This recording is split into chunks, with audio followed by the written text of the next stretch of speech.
Kobe, how impressed were you by Will Brown's comeback drive from an early race spin and his championship winning season?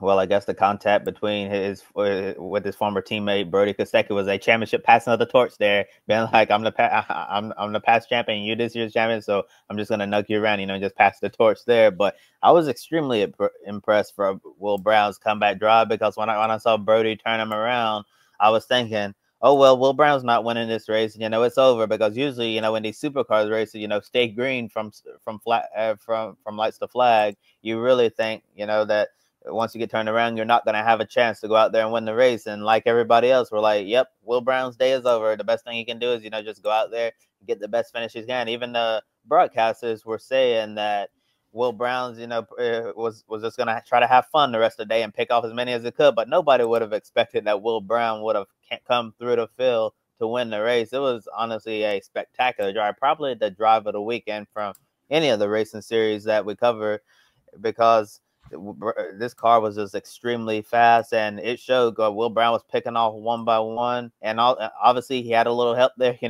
with the contact between Feeney and Monster, which we'll talk a little bit more about in a moment, because without that contact, Will Brown wasn't going to get there and win the race, so he had a little help, but all in all, still a really fantastic drive from him, and he showed exactly why he was this year's champion, because that was a championship winning drive that he put in. And looking at his championship winning season as a whole, I think Will Brown grew up a lot this season. He proved a lot of doubters wrong, including me. I didn't doubt his move to AAA, but the only thing I doubted with Will Brown was his ability to close and finish out a season on a high note without falling apart. Last year, when he was in the championship battle with his then teammate Brody Kostecki at Airbus Motorsport, it was him and Kostecki, heading into the second half of the season. And early in the second half of the season, Brody Kostecki held it together and, did what he needed to do. But while Will Brown completely fell apart with mistakes. And I was wondering, going to a top team like AAA and replacing Shane Van Gisbergen, this was a lot of pressure on Will Brown. I think he handled it as well as he possibly could have. And to see how he ran very consistently down the stretch this year, it showed that he learned from his mistakes last season, that he is that championship caliber driver. And it would not surprise me if we see Will Brown win multiple Supercars championships throughout his entire career. So really nice to see the year-to-year growth we saw from Will Brown last year, collapsing down the stretch to this year, doing what he needed to do by remaining consistent and limiting those mistakes, and then sealing it with a statement win yesterday. Big statement win yesterday. Will Brown, from being a driver that, can he live up to the hype? I honestly thought Brock Feeney was going to be the favorite. Will Brown came out swinging, got this championship. Overall, looking back at the incident that helped Will Brown win the second race at Adelaide, it all started in the pits with Feeney and Monster getting their car serviced. Feeney exited his pit box right in front of Monster, and the two made contact. As a result, Feeney issued a 15-second time penalty for unsafe release.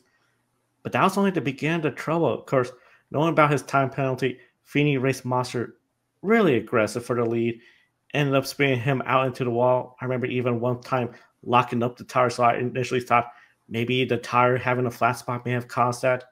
But overall, Feeney hit with that other 15-second time penalty, 30 seconds, ended up finished 7th in the race.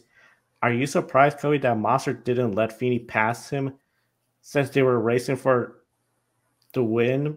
But there was that penalty looming for Feeney. Yeah, before I answer that, can we talk about how spectacular that final race of the season was? It was basically a preview of what's to come next year, God, when they move to this playoff style format. Can you imagine? Monster was in the top 4 in points. Feeney obviously in the top 4 in points. Can you imagine that was the battle for the championship right there next year in Adelaide? Because that was a preview. It was just all out, elbows out race, and it was just extremely aggressive. The drivers were driving exactly like it was the season finale, like I can race you however, and it doesn't really matter because we're going into off-season break anyway. And as one of the broadcasters said, I don't remember who said it, but I said this race has turned into an episode of Wacky Races with a bunch of Dick Dastarleys out there. I thought that was a really cool line there. But yeah, I mean, yes and no. I am surprised that Monster didn't let Feeney pass, but I also understand why he didn't, because like you saw Will Brown slicing and dicing through the field, Brock Feeney's teammate also had a very fast car. So despite that 15-second time penalty, I believe Chaz Mostert was in the mind, if I let Brock Feeney by, he could potentially build up that gap to, over 15 seconds and still get the race win, because Brock Feeney, he had the pace. I don't know if he had enough laps, but I guess given how fast he was, there was a possibility that he could have gotten up to 15 seconds or more, to try to keep that race win despite the penalty. And I guess Chaz Mostert didn't want that to happen. So that's why he raced him very aggressively. I know it's easy to be like, hey, you're not really racing him, so just let him go. There's no telling what pace Brock Feeney had in that car or what could have potentially happened. So I guess that's why he didn't let him by. But at the end of the day, Chaz Moster's the racer. He wants to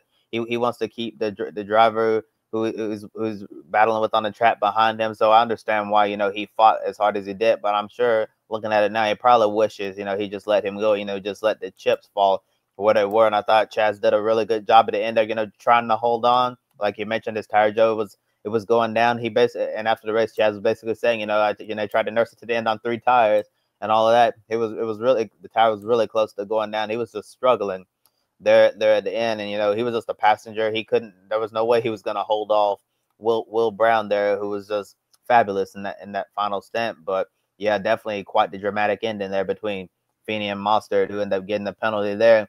I'm sure it's obvious disappointment for Brock Feeney, because I think he clearly had the best car in race 2, and for him not to get that race win, definitely a huge disappointment for him. But at least the pace was there, and he also give us something really crazy to talk about, because I remember watching that battle when it happened live, and then it was just stunning to see Mostert go around there. Definitely quite the dramatic ending to the 2024 season.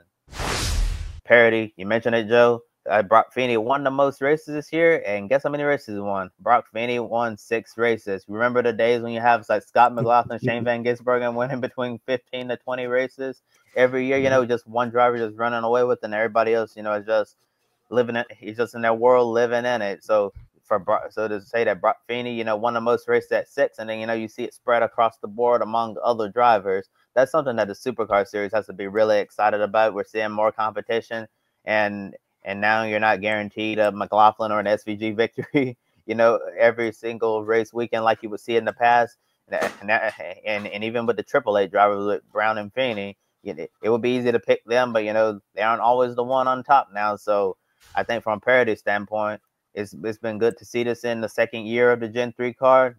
Parity's been a problem, for quite a handful of years in this series, and to see it spread out more. And we also got a few surprise winners along the way. So I think that's something really nice to see from the series. And, some of the surprise winners we saw, Nick Percat, who was struggling really badly last season, ended up getting a couple of wins. You saw Andre Heimgartner winning as well, and saw Brody Kostecki after the season that he had, get to win the Bathurst 1000 and get a victory on the Gold Coast. Just a lot of really fun surprises we saw throughout this season. And I think Supercars has a lot of momentum heading into next year, and we'll see how the championship will play out next year when we have this new finals/playoff format that's going to be coming. And if race 2 of Adelaide was an indication of what their so-called championship 4 is going to look like next year, it's going to be really crazy. And like I was saying earlier, can you imagine if what we saw between Mostert and Feeney was for the championship next year? There's a very good chance that might have been for the championship. That would have been something else. The tensions will be so high. Really curious to see how it's going to all play out.